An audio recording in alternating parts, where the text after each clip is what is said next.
Shout out to women turning 40 next year. Do you want that as the very first words? That actually would be incredibly, I think, make you relatable to a lot of people that probably need to hear your message. So, I mean, so we were just discussing whether makeup before videos is a good idea, and I do not believe that it makes a big difference. If anything, I think it's sometimes a negative. If you work in the cosmetics industry, I apologize.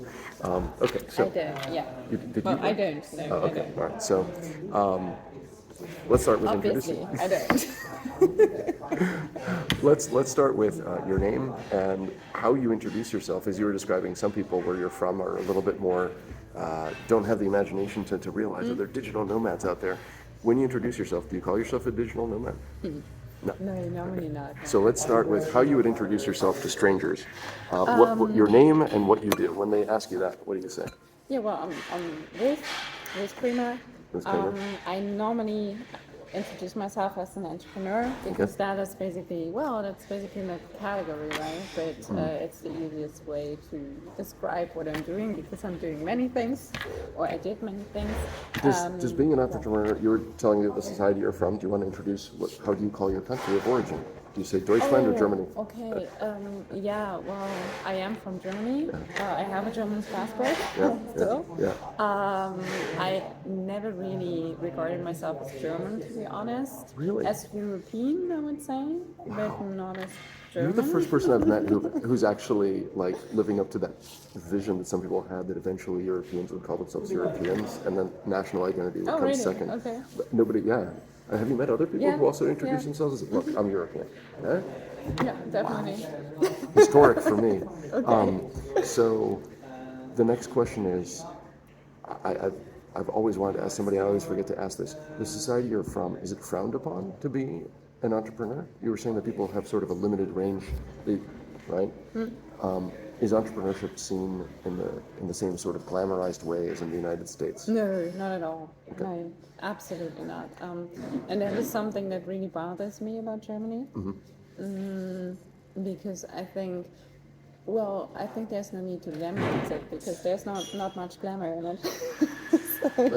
That's a great answer. But there's also a lot of freedom in it and a lot of really promising things. And for me, it's a lifestyle. It's not just what I do and how I make my money and what my profession is. It's a way of living. I'm not sure if I could ever work for someone ever again. So we should provide some context, and the reason I'm asking these questions, we are right now, how do you call this island? Gran Canaria? Okay. I know where we are. Great. It's a good start. We're in a co-working space. Do we want to give props? What's the name of the place again? What's the name of the place one more time?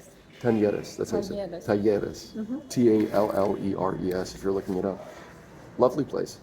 And the reason for some of the questions I just asked was to get you to repeat some of the stuff you were starting to sort of suggest when I asked you, why did you agree to speak with me today? And you said that you want to. Your big motivation is you want to share. I want to share my lifestyle. I always like if I can somehow, in some way, maybe it's just some aspect or whatever, but inspire other people and give a taste of the opportunities and the possibilities that are out there. Like even for, you don't need anything. It's the noise. Yeah, I'm trying to bring the microphone closer.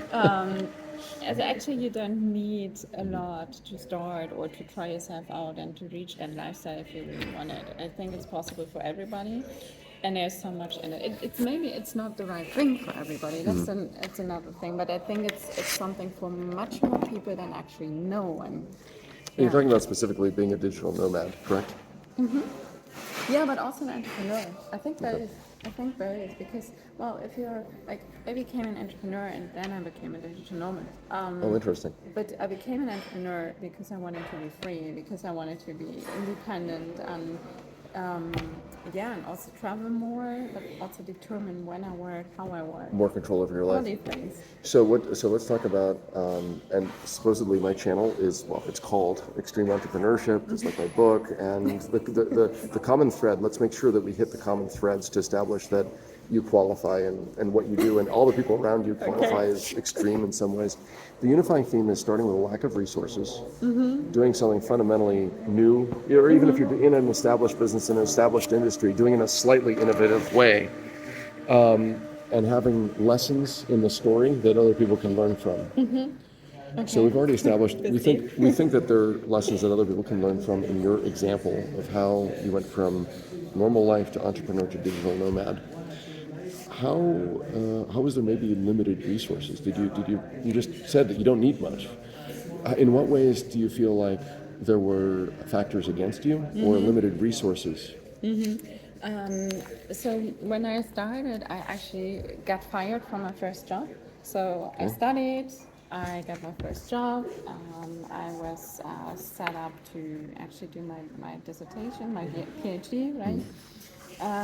Doing that work, and yeah, it didn't work out. I really felt, well, I was like in a very typical, how to say, German company setup kind of thing. So it was very patriarchal. It was very with strong hierarchies.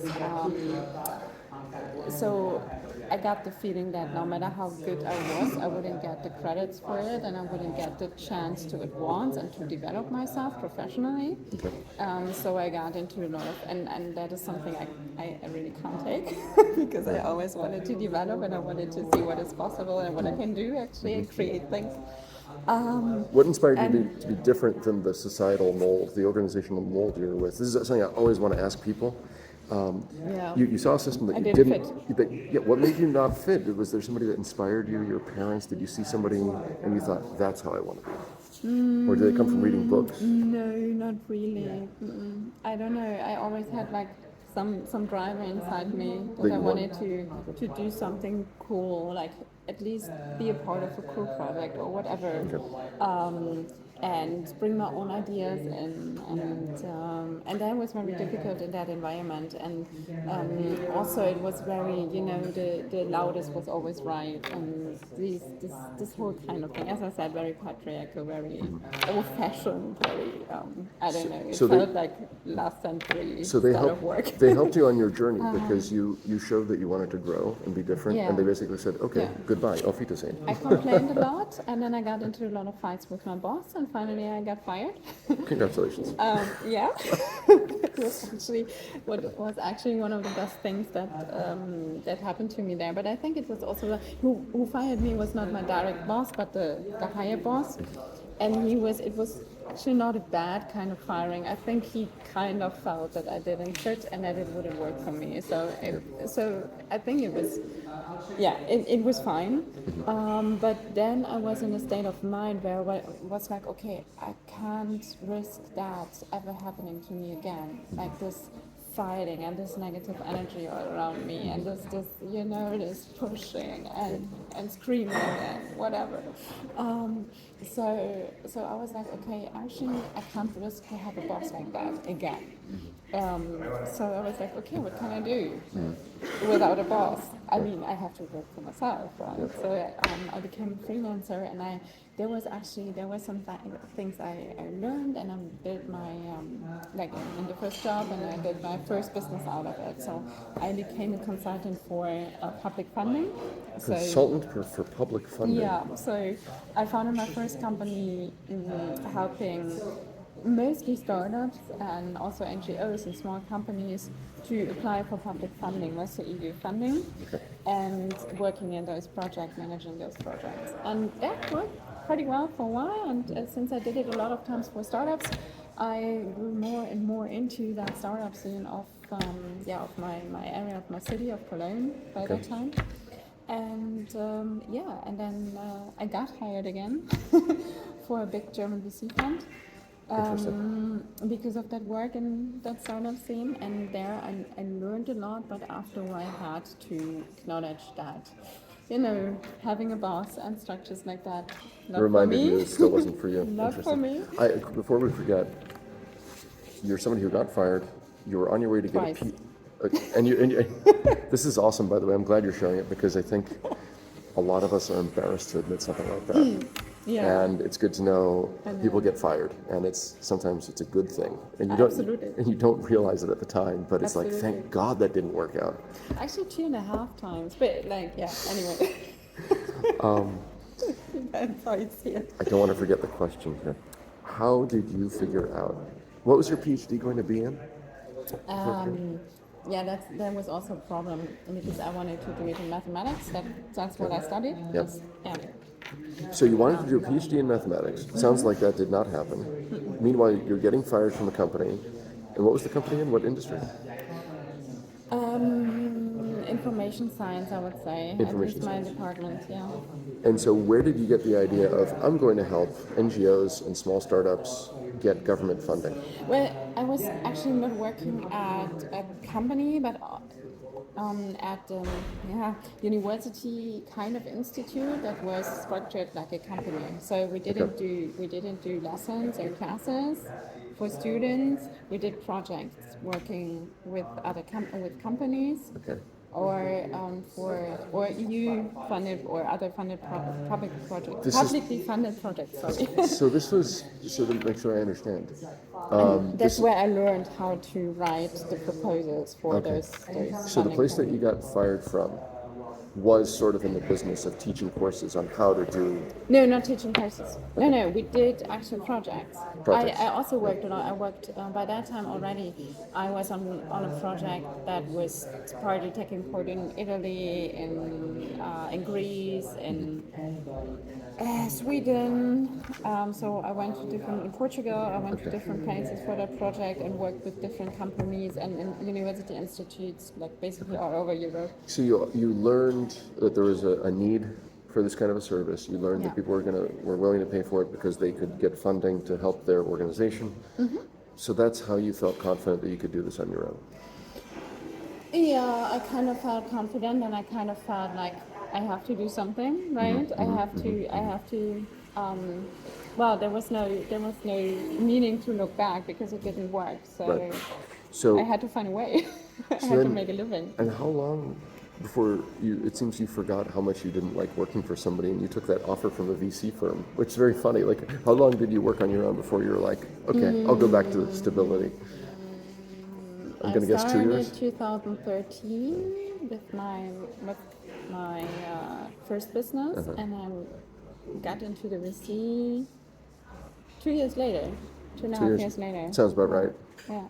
That, Well, I was pretty young comparatively. Yeah. To now. It's all relative. Yeah. So I mean, it was my first job. So after 2.5 years, I was in a different mindset. I was like, okay, maybe this is a different thing now. People are different, things are different, and it was different. It was not these strong hierarchies. It was not this. The loudest is always right. You know, there was a much better working climate.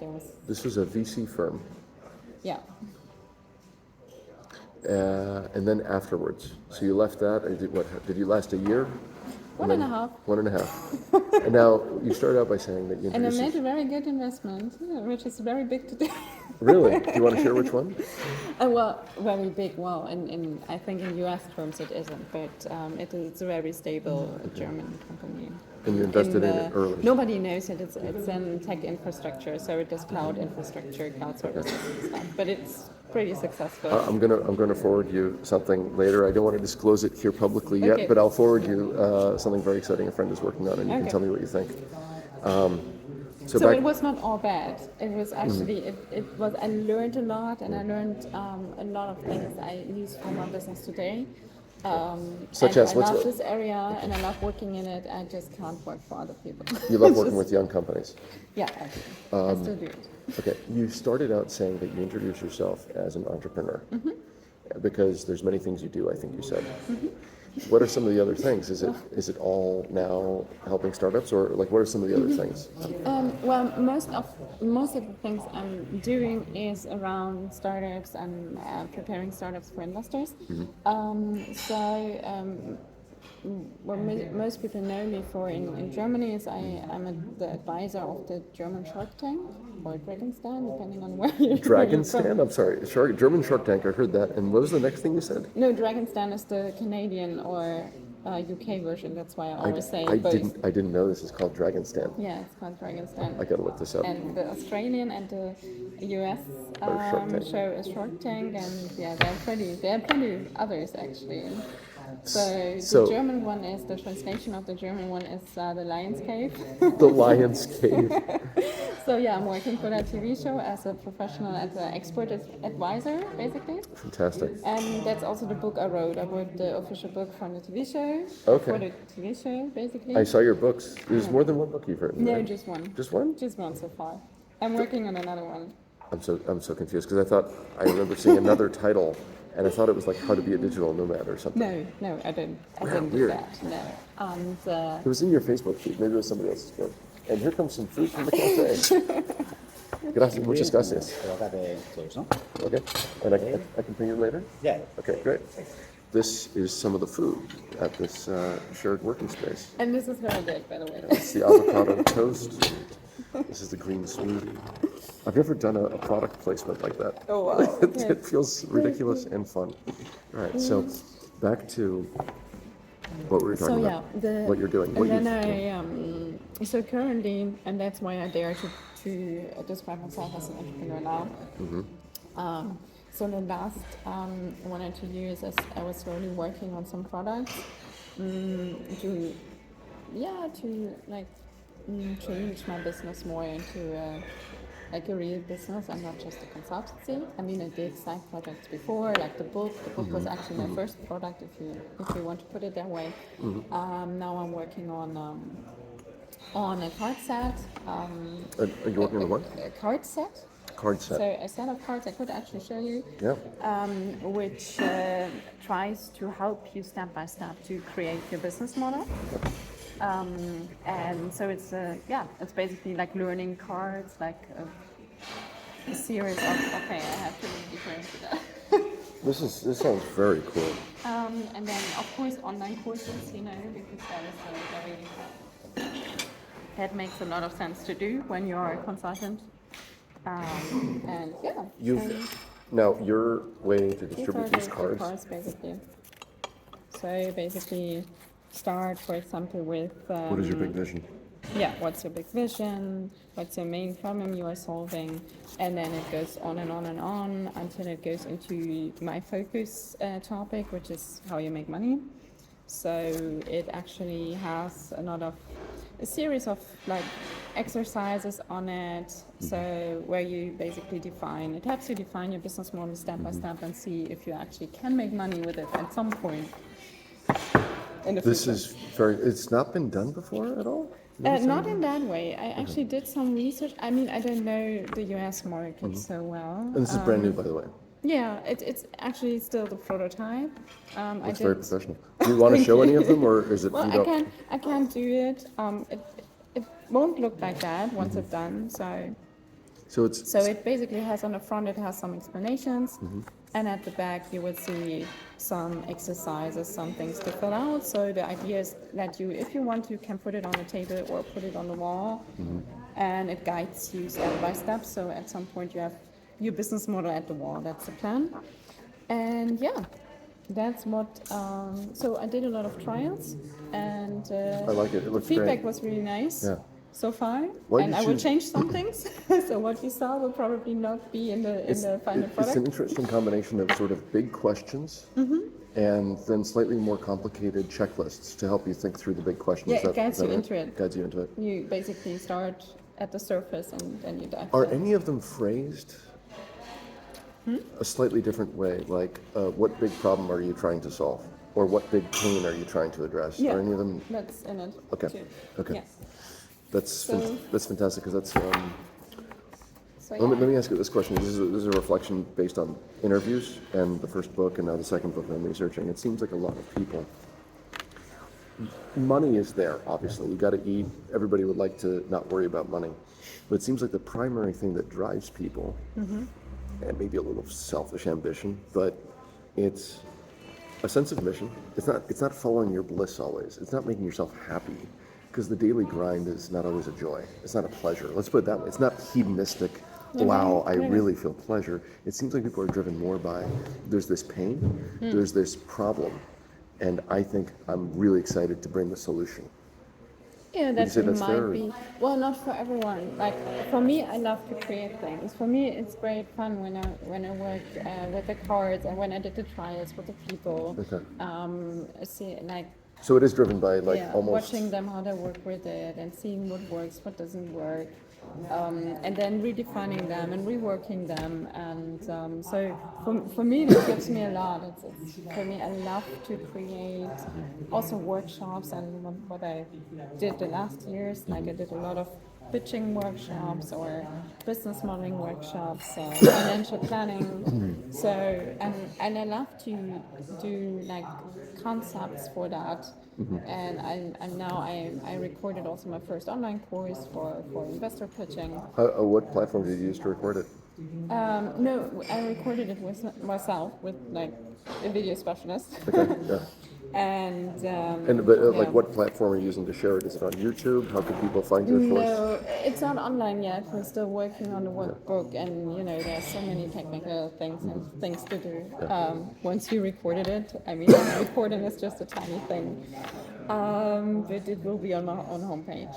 Like, it will be, like, I'm trying to step by step. Then, when the cards are online, hopefully in spring, I'm trying to step by step create like a kind of ecosystem, platform for entrepreneurial education. Well, that's how my company is called. So It's called Entrepreneurial Education? yeah. Wow. I really like it, and I'm at this moment wondering, because, you know, Well, that's what I do, I you teach, know? I teach at an entrepreneurship school. Ah, So- I did that too. Yeah. Yeah, at the university. I taught entrepreneurship Okay. at the university at the So, business school. so you know a little bit about the world that I have to work in, with its joys and, you know, its, I wouldn't say limitations, but it's a different structure than just creating your own course. Yeah, sure. So here's my question, and I think it's one that secretly or not so secretly, people in universities are wondering about. What do you think? Are we in competition? Universities teaching entrepreneurship and somebody like you teaching it on a private platform? Because you're kind of in the same business of education. Fundamentally different platform. You're not offering a degree. We offer a degree. You're in some ways, I guess somebody could get your training done faster, maybe at a lower cost than paying tuition. So do you see yourself as an indirect competitor with conventional schools? Or are you not even in the same game? Half, maybe. Should we be scared of you? It's a very interesting question. Because I did that for like 5 or 6 years. I taught at the university, right? It's hard to say. I mean, like at the one hand, I think my products are aimed at people sometimes a little bit older, so they would probably not go to university, even like for an MBA or something, because they feel it's not the right. They're too old for it. Yeah. Interesting. Yeah. What age group do you think is too old? No, not that I think so. Yeah, I yeah, think they themselves wouldn't feel comfortable attending university. So it could again, be you know? So it could be somebody Like 30, 35. starting from 35 until their 90s, or these Maybe. days past 100. And some amazing people out there that are pushing 3 digits in age. So Absolutely. okay. So I think it's a fair answer. In other words, you don't see somebody as saying, I might have taken a degree, but I will not take a degree. I'm going to buy your course instead. We're not direct competitors then. Yeah, because I think the people going for products and online courses like that, and there are others out there, especially for marketing or something, you can find like, right? It's one-off courses. And people who buy themselves into Udemy, into Masterclass or whatever, I think that these are not the young people that would go to also to university. And that need the credential or think that the Yeah. credential will help. I think people who buy into online courses or products, well, they want to be more flexible, Yep. I guess. Yep. They also don't need the degree. They want the practical knowledge. They want something they can use. They don't need here, another right certification, now. right? Yeah. Yeah, they don't need a certification. And on the other hand, if you feel that you kind of need a certificate of some sort, then of course it has to be like the content and everything has to be in line with certain official guidelines, you know. And then maybe it's not as practical and as to use on a point or directly. You know what I mean? It's an interesting question. As I don't. at university, and In case that's I post fine. in case I post this, I don't want to come down too decisively with an opinion because I've never really thought about it. So I don't want to impulsively give an opinion whether either government or private standards for business schools generally advance and nudge us to have current relevant content, or whether they get in the way, or whether they just don't matter. I don't know. No, I wouldn't say that. I think it's super important that universities work in the way they work, or business schools. Why? What's good about it? Because you have to. I think it makes sense if you claim, well, if you get yourself a title at university, a bachelor, master, PhD, whatever. Yeah. I think that it's important that you also learn how to scientifically write and how to read papers and stuff like that, you know, because there has to be, that's university, there has to be like a kind of scientific part in it, a kind of a part of research, a part of like where is research now, how do I read that, how do I actually get information together and gather information and whatever, you know, all these things. And these are things that are not relevant when you are looking for knowledge how to lead your business right here, right now. So I think it is absolutely right that studies in this field take other things into account and are not always super practical and super to the point, because you need to learn like other things. Yeah? It's funny what you're describing echoes what I just read is a New Yorker magazine article about Umberto Eco. This might sound like it's it's irrelevant, but it's actually very relevant to what you're describing, and it should be food for thought for anybody that watches this. Umberto Eco's book or thesis, it was either an article or a book. I think it was a book written like in 1977, before the internet was a thing. Yes, for the young ones out there, there was an era without the internet, and yet people lived and worked. And what he wrote was it's a guide on how to write a thesis. But it was not so nice. I remember, well, I was pretty young when the internet came. I was like 16, 17, and I got internet at home. Yeah. And You're saying the first iterations of the internet were not that great? No, I'm saying like it made a lot of things easier. So I was really happy to have it actually. Yeah. So I didn't completely grow up with it, like just partially, but I was immediately in love with it. We might come back to that.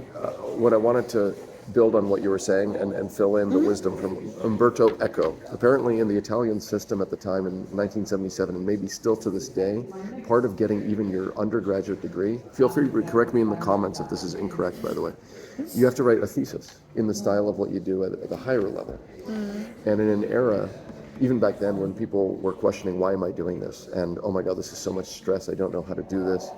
There was a lot of wisdom about just how to approach life.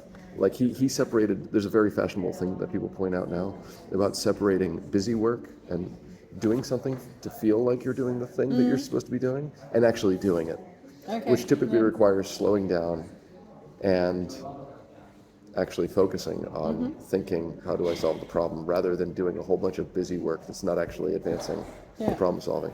The other thing, a bigger point that the article makes in writing about why this 1977 book is still updated and still relevant and still read and loved by people, is that he talks about the value, as you say, of learning to think critically, learning to evaluate information, learning to then synthesize something, and learning to get over it if somebody has already thought of what you thought of earlier, and how to deal with that and make it still relevant to you and differentiate what you've synthesized. In other words, there's a whole bunch of things there, including what you pointed out, which is how to think about thinking and how to become a better critical thinker in the process of writing your thesis, which is not always what you need to know here and now today, but it can be sort of the software in the background that helps you see problems and evaluate information moving forward. It's a capability you develop. And that's something very important. It's like going to the gym for people that hate going to the gym but want to have the impact of going to the gym. But sometimes the slow work of learning how to think, I guess, that I think I haven't read Echo's book, but this is the summary of it and the explanation of why it's relevant is exactly that it's the slow work of learning how to think that might not bring immediate returns, but helps you approach life for the rest of your life, if done correctly. Develop all the capabilities you need to have for it, like knowing how to research, knowing how to evaluate data, how to bring things together, and so many more things. And I think these things, we live in a world today where like everything is like, especially knowledge is presented in a very nice and digestible way. Like the soundbite, the article mentions this, that a long attention span, a long read is now considered anything more than a headline. You have like the typical videos for an online course are like between 3 and 8 minutes or something. So that's really short, really to the point, with an exercise for you, easy to follow up on. And easy to do. Everything is easy. Everything is funny. Everything is. But have you noticed? Oh, so here's the great contradiction. Tim Ferriss several years ago figured this out. That yet there's a market out there. People, the number one podcast in the world. I don't know if he still is, but for a while he was doing 3-hour interviews, and he would just post the whole thing or lightly edited. Other people now have these podcasts or YouTube channels where there's. I think I saw a 5-hour conversation uploaded by one of these guys. I know, but these are people like, people that are fans of this genre will know the names. Tim Ferriss, Huberman. Andrew Huberman is a professor who talks to the camera for an hour and a half to 2 hours about neuroscience. Wow. Much respect, by the way. Because, it's fantastic that an academic can make academic research relevant and actionable. Jocko Willink, Joe Rogan. You don't have to be a fan of these people to necessarily, and like everything they say, to recognize that these people have millions of followers who actually listen to 3 hours of a conversation. That's a good thing, actually. I didn't know that to that extent, but it's also a thing that bothers me because I'm doing a lot of content work, I think, and I see that now times seem to change a little bit, but like the recent years in my industry, in my area. It was always a lot about storytelling, how to sell your vision and how to tell your story. The way you're saying it sounds like you don't buy that. No, I don't, because I like to look behind the show and what's actually going on. And I saw so many pictures where there was like a great story and everything was so emotional and very well But what's the business model together. And where's the revenue coming from? And I was like, but how the hell are you gonna earn money? What you showed us so far is actually you're losing money with every customer. So that's never gonna work if you not substantially change something with the business model. How quickly? People didn't care. Those startups, those teams who pitched like that, they won first prize at every pitch competition because they were so great at storytelling. And I was always like, storytelling isn't everything. And now you see, well, we're here in the middle of the crisis, right? Caused by the war, right? And so investors change a lot. I want to make sure I understand. You think we're in a crisis right now? Well, Europe certainly is. Okay. Because of inflation? Germany is always a bit more because they talk themselves into it. I haven't heard that interpretation, but I'll keep an eye on it. Let's define the crisis in case somebody... Because of the inflation, Inflation. Okay, and we can leave it there. We can get into why inflation is the way it is. People blame different things, but the point is okay, we're in an inflation crisis. Most of Europe is at over 10% cost of living. So, yeah. And so how does that inflation crisis again, how does it fit in? It sort of exposed, I guess, storytelling to be bullshit, and now people, excuse my language, and people are now looking for, okay, if I'm going to give you money, how are you actually going to Yeah, make investors money. are looking more and more for the solid business models. They're more and more looking for, they're asking for a lot more numbers. They're looking deeper into the business models. Let's say they're there's doing a more calculations. let's say there's a startup that's been around for a few years. Yeah. And how are we doing on time, by the way? We have like a few minutes left. I'm sorry. Okay, no worries. I'm really grateful, by the way. I think you're a great role model.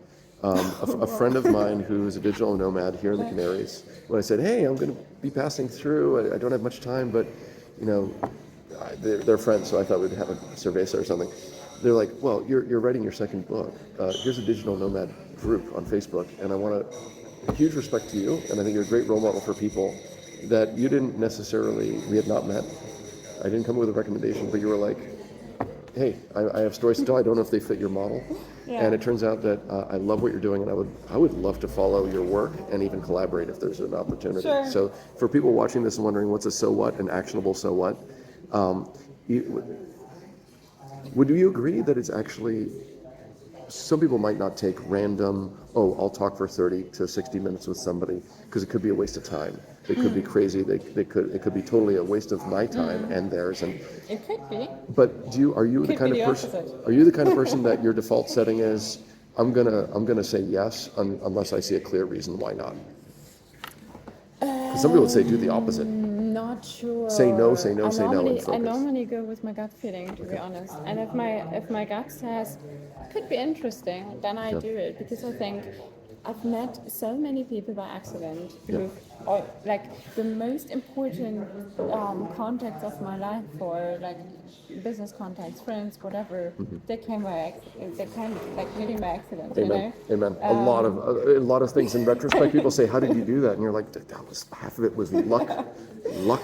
So and But how do you make luck happen? This is another philosophical question. I don't mean to cut you off, but people were asking me, "How do you make luck happen?" well, I can't tell you, but I can tell you how you make sure that it doesn't happen by not doing anything and by not taking any chances, right? That's exactly right. People say, like, that's crazy. Why did you buy a plane ticket without a thorough plan? And I'm like, because every time I've done it, something happens. When you're in motion, and if you know what your goal is. Okay, any last piece of wisdom? First of all, in case somebody's not convinced that you are an extreme entrepreneur, because here we are with literally an avocado toast in front of us and a green smoothie at a co-working space. Some people might say, Adam, that's not your usual jam. Like, where's the conflict or the poverty? I'm not sure if I can or if I want to convince people that I'm extreme, but I think, like, for myself, I'm pretty extreme because, well, I come from a small German town where actually a girl was supposed to look for a good husband and not expecting anything from life, like not much more at least. Okay. And I always knew I wanted to study, I wanted to see the world. And I don't come from a rich background, so everything I did for me was kind of extreme, or like when you see my background and my surroundings, I think it was kind of extreme. And where I am now, like, There's nowhere where we traveling quite a lot, and I just came from South Africa, and do you know it was amazing, did a safari and everything. Do you know Zachariah George, by the way? So? Zachariah George. He's somebody based in South Africa. Hi, Zachariah, if you're watching this. I think he has investments in like 125 startups in Africa. So if you want, I should have met him. I think the three of us will have to meet up at some point. I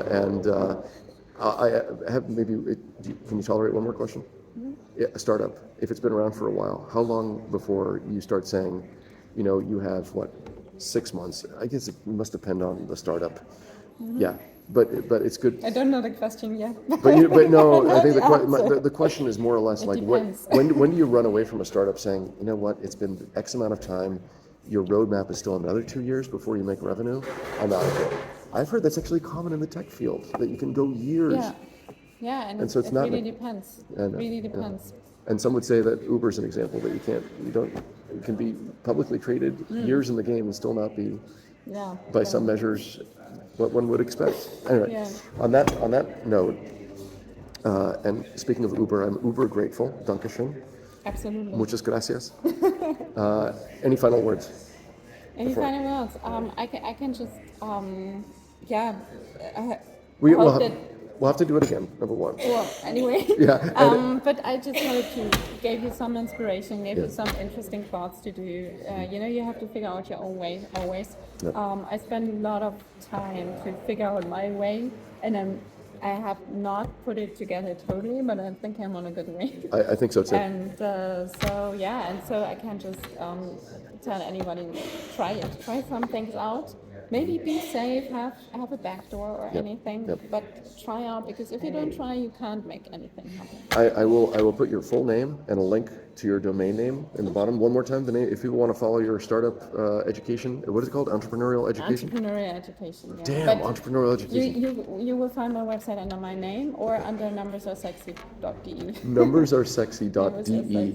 And the domain name, how does it end with? Entrepreneurialeducation.de No, or that's dot, not. It's not com? on there yet. It's not on so there. it's all my like ruthcremer.de or Okay. com or EU, I think, as well. Okay. But, yeah. If You find it. if you give me want it. permission to post this, I will include them Sure. in the description. Okay. Okay. Auf Wiedersehen. Thanks. Hasta la vista. Thank you.